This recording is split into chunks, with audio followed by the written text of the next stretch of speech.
Hey, thanks for joining me today for episode 54 of Podcasting Your Brand. I'm your host, producer Jemmy, providing learning lessons for you to podcast your brand. And today I'm going to share a podcasting 101 topic, keeping your solo episodes within scope. This episode is brought to you by my own brand, Flintstone Media. Listen in and let's do this. Welcome back for another episode geared at helping you with your solo content. In particular, how to keep the content you are preparing for each episode within a good scope. Not too little, not too much. Just like Goldilocks, you want to make the scope of your content just right. And part of that decision comes from keeping your listener in mind, and some of that comes from keeping yourself in mind. On the last episode, we talked about how to structure your solo content, ending with a note on being mindful of keeping your content on those episodes within scope. So let's dive into that today. And it starts with what everything you do in podcasting should start with: your listener. You want to keep your listener in mind when deciding the level of your presentation. What I mean by that is, how deep into the weeds should you go? How much should you nerd out? Trust me, in talking about podcasting, I have to hold the reins back on myself a lot. And in planning for the show overall, I knew that you may be somebody who is just considering podcasting. You may be someone in the middle of launching a podcast, or you may be someone who's gotten off the ground. You may be podcasting for a little bit, but you want to know how to make it better. Or it could mean that you're a veteran looking to another veteran for some tips from my journey in this space. And that's why I ultimately decided to have episodes that would speak on topics on different levels. Hence, that some episodes are podcasting 101 like this one, and others are podcasting 102. But you may have an audience with fewer divisions to it. And if that's the case, then you should really aim the level of your content for your target audience. If your audience is newer to the content, then keep the content more entry level. But if you are aiming for a target audience that is already knowledgeable on your subject and you want to bring them to the next level, then you should take things deeper into the weeds. So that's what you need to keep your listener in mind for: deciding what level your content should be delivered on. Then keep yourself in mind when deciding how deep to go in your prep. That truly will depend, honestly, on what works best for you. Will you want to prep your notes with just a few bullet points that you can then just naturally flow off on? If that works for you, fantastic. Welcome to the wonderful world of shorter prep. Or perhaps you'd be more comfortable with more fleshed out notes, or maybe you need to prepare notes that are even more like fully scripted. The point is that you're going to be discovering the method of prepping your notes that works for you. By the way, what do you think I do for this show? What's your guess? Do you think that I just do bullet points? Do you think I have fleshed out notes? Or do you think I have a full script? The world may never know. But you'll discover what method of prep works best for you over time. And it may require some experimenting here and there. Try with just a few bullet points. How does it sound when you're done with it? Does it still sound coherent? Fantastic.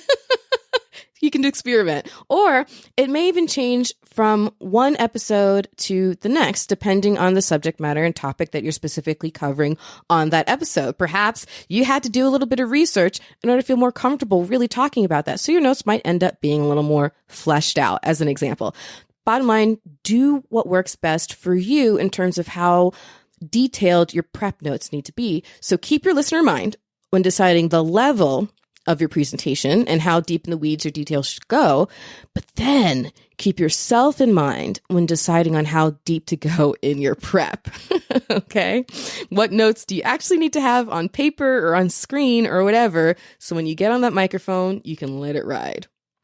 And you'll want to keep both your listeners and yourself in mind when figuring out the flow and the tone that you want to use when you do take that prep to the microphone. Should it be more edutainment with room for laughs, or should you be more buttoned up? The answer to that question specifically lies at the intersection of your target listener. How are they best going to absorb your information? Is it through quick, practical snippets and tips, kind of what I try to aim for on this show? Is it through fleshed out storied examples, which I also share a little bit on this show? Or is there some other method? Also at that intersection, aside from just your target listener, is your own personality. Are you naturally quippy? Are you naturally more straightforward? Be yourself on the microphone. And the flow and tone of your solo content will depend on one more thing. The subject matter. Clearly, if you are speaking on something very serious, like human trafficking, your flow and tone would be very different, or at least for the love of all that's holy, I hope it would be, than if you were talking about training puppies, right? Or something much more light that you can bring a lot more levity onto the microphone.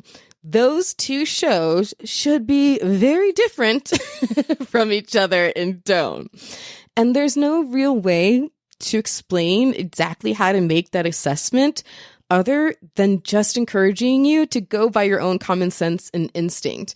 You have conversations with strangers. You have conversations for jobs. You have conversations for all kinds of things in your daily life. However you decide in that quick moment to approach that conversation, use that same gut instinct and skill when you get on the microphone to talk about your subject matter. But another place when you're talking about solo content, especially, another place where your instinct needs to be turned all the way up is in terms of being mindful to avoid making solo content all about you. Chances are pretty good that's not what your listeners are there for. They're there to be informed or entertained about the subject matter of your show and to gain the value that you've promised them in exchange for their time.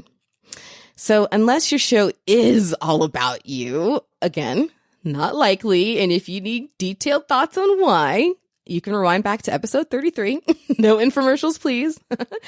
Then make sure to keep the value about your listeners' needs, not about you, about your listeners' needs. So don't just start talking about how wonderful you are at pushing the art industry forward, or about how you wrote the book on gaining the most out of your stock portfolio. Like, no one cares about that. Don't do that.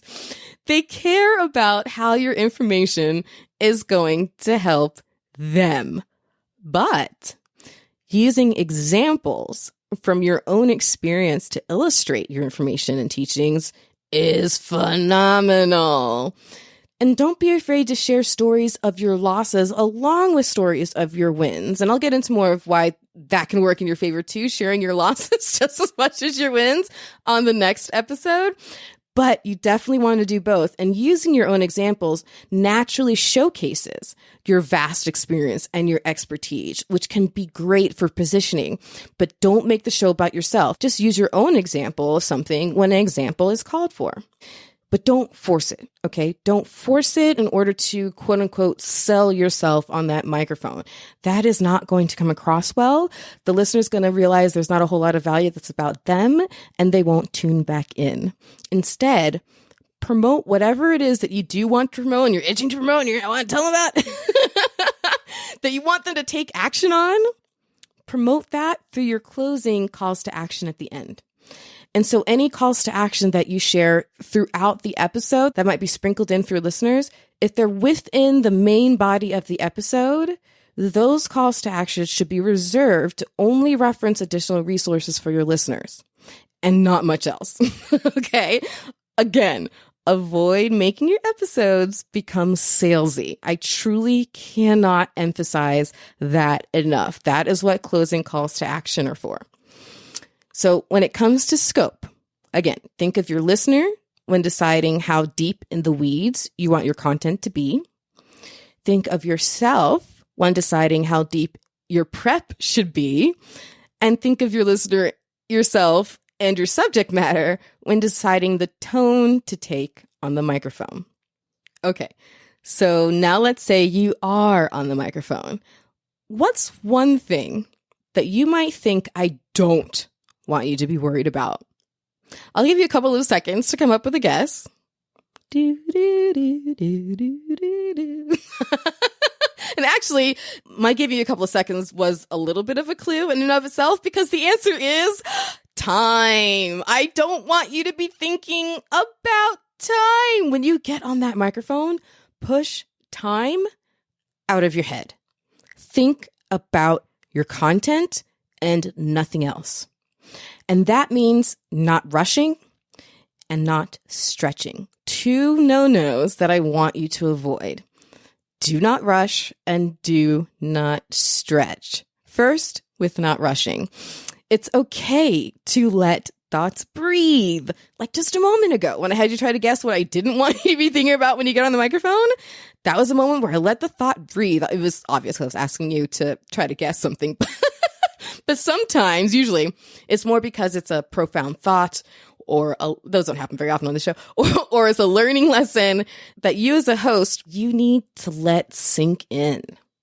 And also keep in mind that people have a tendency to talk much faster when they feel that spotlight on them. So as you're on the microphone, and even when it's just you in the room, sometimes even especially when it's just you, it can really feel like that too. Literally, even if no one's around, you have your audience in your head. And as much as that can be a very, very good thing, I talk to you all the time about keeping your listeners front of mind. So as much as that can be a good thing, feeling like you're under a spotlight can also make you speed up like Speedy Gonzalez. What I said there was, can also make you speed up like Speedy Gonzalez. So keep that in mind and try to maintain a more normal pace for yourself. And on the opposite end, don't stretch. Do not stretch. If you feel like you've taught a complete lesson, shared a full scope of information, or whatever goal you set out to accomplish on that episode, if it takes 7 minutes and your episodes are usually 20, what should you do? Should you stretch the 7 to 20? Should you pair the content for those 7 minutes with another lesson that combined come to about 20 minutes? No, none of the above. If you have a full lesson and it takes 7 minutes, then guess what? You're releasing an episode that is 7 minutes long. If you try to stretch your content gets stale and boring. If you try to pair it with another lesson, the episode as a whole can then be overwhelming. Or that first lesson, that first 7 minutes that you got on the microphone to talk about in the first place, it gets lost behind the second one that you paired it with. So neither one of those is your best move. Let a 7-minute lesson be a 7-minute lesson. Now, I have an entire future episode plan to specifically tackle the topic of how long your episode should be, but a time target cannot and should not take precedence over whether you sufficiently cover your topic, cover it too much, or like Goldilocks, get it just right. So as my final note for you today, because there's no need to stretch this episode, I've said what I need to say. I hope this episode demonstrated what might count as going out of scope. What do I mean by that? Not this episode exactly, but had I tried jamming all of today's information into my last episode on structuring your solo content, it would have been way too much for one single episode of this show for my ideal listener that I'm targeting, you. So I kept this lesson separate. And have you heard me mention the OWL app yet? Of course you have, unless this is your first episode. And welcome! Let me tell you about the OWL app. You want to make sure that you download it today so you can be monetizing your expertise. Let people pick your brain on the OWL app, spelled with 2 W's and 2 L's, after they first picked their payment method. Sign up with my referral code PL954123 and you'll get your $10 credit. Then catch me on there for your very own one-on-one on-demand podcast coaching session. And be sure to subscribe to one of my other shows, the new Owl Podcast. I'm proudly co-hosting it with the founder of the Owl app himself, my friend, Mr. Jason Hill. And we are welcoming experts from the Owl app who are masters of their fields to come get on the microphone with us and explore the power of connection and developing your expertise. So listen into the Owl Podcast, 2 W's, 2 L's, to connect, learn, and grow. In the meantime, I have a whole host of free tips for you on my website. Just check out flintstonemedia.com/free tips. And up next on episode 55, I'll continue with taking your solo episodes up a notch with level 102. So if you're not subscribed yet, be sure you do. Thanks for tuning into Podcasting Your Brand. In this chapter of the show, I'm revealing how you can harness the power of podcasting to expand your brand. So come and pick up what I've been putting down since 2014. Avoid common mistakes, propel your podcasting and branding forward. And if you have questions or are interested in becoming a sponsoring brand of this show, don't be shy. Reach out to me at Jemmy, spelled Jaime, at flintstonemedia.com. It's producer Jemmy signing off for now. Remember, the only thing more powerful than your voice is your spirit to use it. So turn that mic on.